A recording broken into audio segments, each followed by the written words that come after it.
Eleitor. Segundo informações da Folha de São Paulo, a mudança de postura do ministro Luiz Fux, do MSTF, em relação às condenações de réus do 8 de janeiro, provocou um incômodo entre integrantes do tribunal.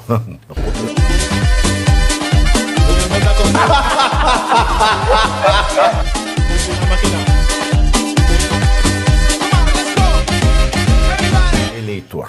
Segundo informações da Folha de São Paulo, a mudança de postura do ministro Luiz Fux, do MSTF, em relação às condenações de réus do 8 de janeiro, provocou um incômodo entre integrantes do tribunal. Não pudera.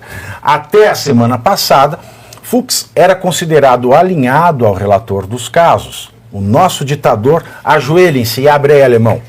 O nosso ditador Alexandre de Moraes,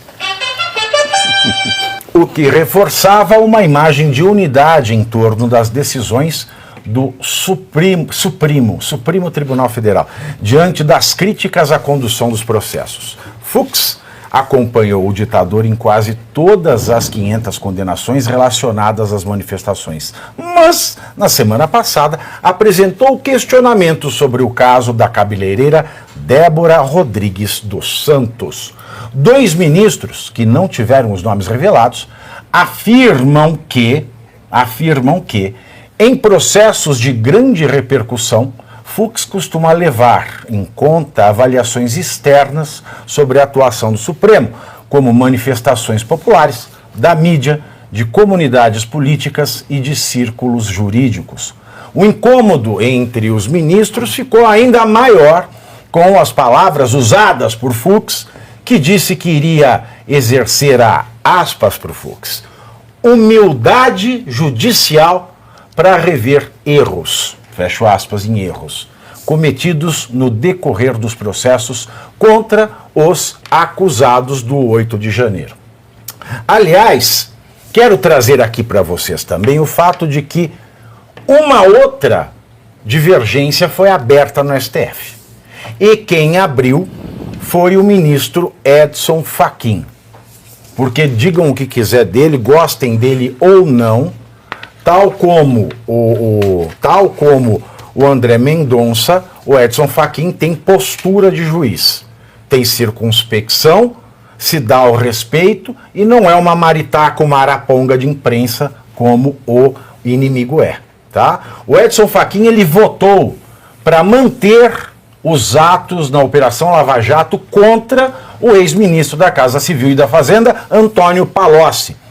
O entendimento de Fachin vai contra os votos de Dias Toffoli e Gilmar Mendes, que decidiram anular todas as provas contra Palocci. Segundo Fachin, não cabe estender a Palocci os efeitos da decisão que beneficiou o empresário Marcelo Odebrecht, por se tratarem de circunstâncias fáticas diversas e em contexto processual inteiramente distinto.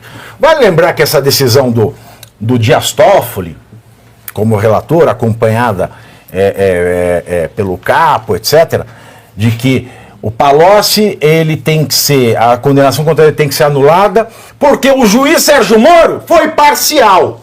Prova, trocava mensagem no Telegram com o membro do Ministério Público, que é o dono da ação penal. Essa foi a argumentação, senhores. Presta atenção. Por que o Tofodidio, o ministro Tofodidio, primeiro ministro inconstitucional da Corte, porque não tem notável saber nenhum, Tofodidio anulou a condenação contra o Palocci. Argumento: o Moro não foi imparcial. Prova-se a parcialidade do Moro, juiz, pela troca de mensagem no Telegram com o Deltan do Ministério Público, dono da ação penal contra o Palocci. Aí eu pergunto,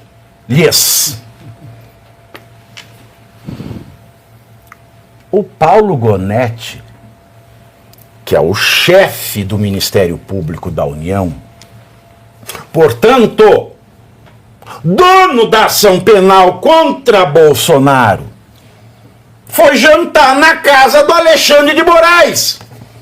O que é mais íntimo? Trocar mensagem de Telegram, que você troca com qualquer vagabundo que você encontra em site de paquera, em aplicativo de paquera, você troca o número e fica lá. Você nem conhece a pessoa. Ou ir jantar na casa da pessoa, o que é mais íntimo? Sendo mais íntimo o cara do Ministério Público, dono da ação penal, e jantar na casa do juiz, é muito mais parcial. Revela uma parcialidade com maior vigor, com mais consistência. Por que o Palocci tem que ter a condenação anulada e por que o processo contra o Bolsonaro tem que ir adiante? Fica aí a mesa, já estou muito bravo. Porque estamos vivendo essa situação de insegurança jurídica, né? Conforme a gente mencionou aqui. Não, isso é falta de vergonha, cara, não é nem insegurança, é falta de vergonha. Eles estão abrindo a busanfa na cara do brasileiro e fazendo assim, ó. Não temos mais lei nenhuma. Voltando nessa questão do Fux, né? Esse mal-estar que está gerando esse novo posicionamento, ou pelo menos uma fala que parece estar sendo dissonante em relação ao Alexandre de Moraes, eu queria acrescentar o seguinte: o Fux, no voto dele, ele deixou a entender que a delação do Mauro Cid é nula. Isso é uma coisa que deve estar incomodando muito, porque ele fala com todas as letras que foram 9 delações, e 9 delações e nenhuma é a mesma coisa. É óbvio que teve omissão e que as sucessivas delações foram trazendo novos argumentos e que essa foi a frase assim, principal. 9 delações é a mesma coisa de nenhuma. Então ele já coloca sob uma suspeita essa delação do Mauro Cid como podendo ser considerada nula, e isso pode vir agora durante o julgamento, esse posicionamento dele mais efetivo. E teve uma expressão que ele usou no discurso dele, que ele disse que o voto dele estava sendo técnico, de acordo com a independência que ele tem, né, pelo conhecimento dele, até todo o arcabouço técnico que ele tem, uma independência não sindicalizada por ninguém, salvo melhor, se eu não estiver que falhando a memória. Uma se independência. Estiver, não, presa, não, tá? e ele Vamos diz isso, claro. uma independência não sindicalizada por ninguém. Nessa frase, para mim, passa uma mensagem subliminar dizendo o seguinte: deve haver, obviamente, que há uma pressão sobre todos os ministros, e ele está dizendo aqui que ele vai julgar com uma independência não sindicalizada por ninguém. Aí ele diz com todo respeito, etc, etc. Então, assim, acho que é relevante, sim, esse novo posicionamento do Fux. Vamos ver se ele vai permanecer e realmente divergir aí durante o julgamento. Ô Pavinato, e quando ele fala, o Fux, em humildade judicial, o que ele disse naquele voto, né? Usou palavras mais rebuscadas, mas ele disse o seguinte: olha, nós ministros aqui estamos julgando o 8 de janeiro com o fígado. A gente está julgando porque invadiram a nossa casa, o Supremo Tribunal Federal, a gente está com raiva disso. E a gente não está respeitando a lei. Ou seja, a gente está julgando com parcialidade. É isso. No fundo ele admitiu isso, claro que com outras palavras. O que ele está dizendo é o seguinte: olha, acho que chega, já são mais de 2 anos do 8 de janeiro, está na hora de nós agora tentarmos agir de forma imparcial e seguir a lei. Se a lei não diz que você usar um batom numa estátua dá 14 anos de prisão, a gente não pode determinar 14 anos de prisão. É isso que o Fux disse. Simples assim. E o Alexandre de Moraes ficou... Agora, o que eu fiquei aqui mais de cabelo em pé não é nem o que o Fux disse. É o que disse o Toffoli e o Gilmar Mendes. Porque o que eles disseram? Eles disseram que tem que anular contra o Palocci porque o Moro trocou o Telegram com o Deltan. Ao mesmo tempo, eles disseram que o fato do Gonê jantar na casa do Moraes não é nada. Ou seja, na caruda, no mesmo tempo, ao mesmo tempo que eles estão dizendo sim, estão dizendo não. Mas sabe o que eu acho, Pavinato? A gente está aqui argumentando por coerência, né? Mas eu acho que eles já perderam a vergonha há muito tempo. Não só o Congresso, você exigiu coerência também do Senado. Às vezes eu acho que eu morri, acordei no inferno. Não, eu acho que a gente tem que fazer isso, tem que bater na tecla da coerência. E a lei XYZ, qual foi a expressão que você usou, Pavinato? Piriri, poró, tem que olhar a linha. Na linha é do óbvio que a gente tem que inciso do buscar o artigo da caminho. rebimboca da parafuseta. Óbvio que a gente tem que buscar o caminho, mas acho que, assim, infelizmente, eu sou mais cético. Eu acho que esse caminho da lei, o caminho que, olha a lei essa, olha aquela, já, assim, eles já não respeitam, já perderam. Temos que fazer isso, temos que tentar, temos. Mas eu acho que a probabilidade de ter um cara lá mais altruísta ou republicano, né, que vai pedir para a polícia do Senado ir lá e esteja preso, como você falou, é difícil. A gente viu isso, eles já perderam a vergonha. O que pode funcionar, eu espero, não é essa lisura, né, institucional e republicana. Por exemplo, essa pesquisa que saiu da Futura semana passada, mostrando que a aprovação da STF caiu para as mínimas aí de não sei quanto. O Fux mudou um pouco de opinião.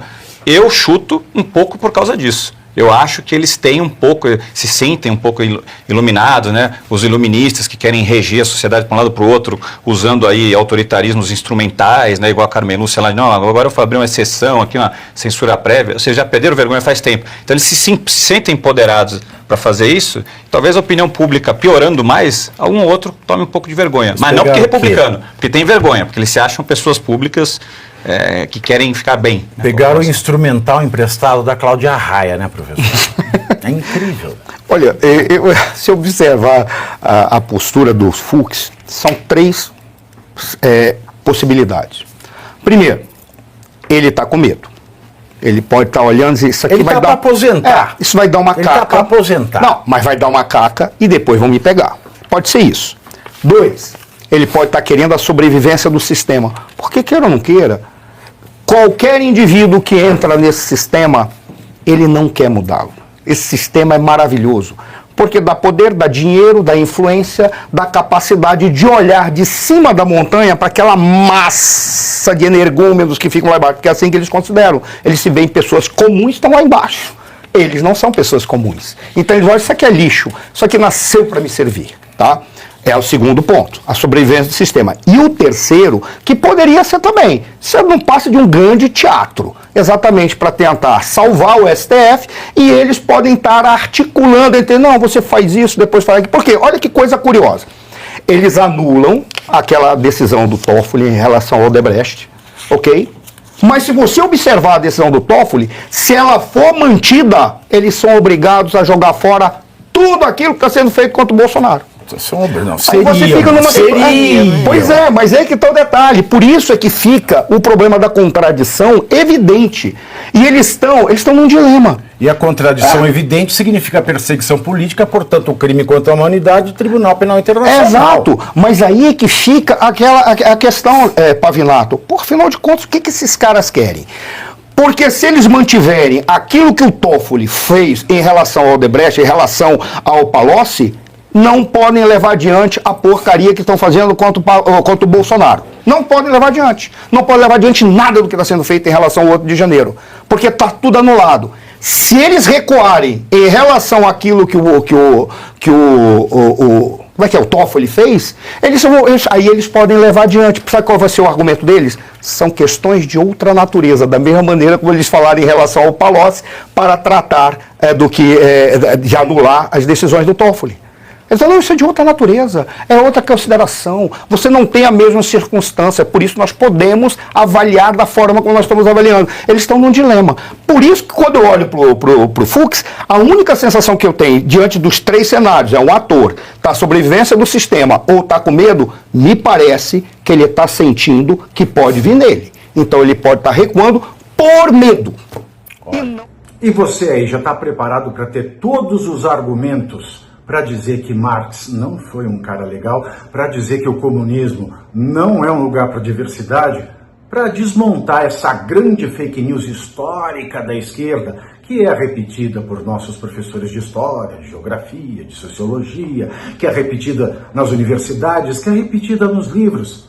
Está preparado para dizer por que Marx não era um cara legal e por que todo marxista raiz também não é, e por que o comunismo é terrível?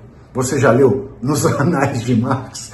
Pois é, aqui nesse livro você vai encontrar tudo o que você precisa saber para responder aquele sabichão que diz que Marx é um cara legal, pois não é. Leia agora Nos Anais de Marx, a trolha do comunismo transviado para encaçapar idiotas, à venda em todas as livrarias do Brasil, pelo site ou nas lojas físicas. Não deixe de ler.